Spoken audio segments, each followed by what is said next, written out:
നമ്മുടെ ആദ്യത്തോന്റെ പോലെ ഇരിക്കുന്നത് അല്ലേ? അവൻ പോയില്ലേ, അവൻ്റെ ശരിക്കും അവൻ്റെ പോലെ തന്നെ ഉണ്ട് കളർ. അതെവിടെ പോയി പിന്നെ കണ്ടില്ലല്ലോ. ദേ ഒരാൾ വന്നിരിക്കുന്ന, വേറെ ആള് അവര് ചെവി കുറിപ്പിക്കുന്ന നോക്കിയാ സംസാരിക്കുന്ന കേൾക്കുമ്പോ ഉച്ച. ഇത് വേറൊരു ഐറ്റം. ദേനാ നോക്ക് നോക്ക്. ചോറ് കൊറേ ഉണ്ട്. മറ്റേ ആൾ ഓടിപ്പോയിട്ടാ, പ്രസവിക്കാറായി തന്നെ ഉണ്ടായില്ലേ ഒരുത്തി, ഞങ്ങൾ ഓടിപ്പോയി. ഇത് കാടനെന്ന് തോന്നുന്നുണ്ട്. അയ്യോ, ഊണ് കഴിഞ്ഞ് സുഖമായി ഉറങ്ങണ്.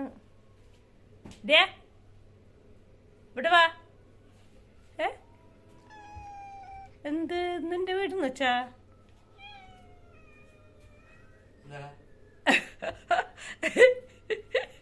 പക്ഷെ അതിന്റെ ധൈര്യം കേട്ടാ പോണില്ല. വേണ്ട, പിടിച്ച് കടിക്കാൻ കടറല്ലേ. എന്തേടാ ഇഷ്ടായ പൊക്ക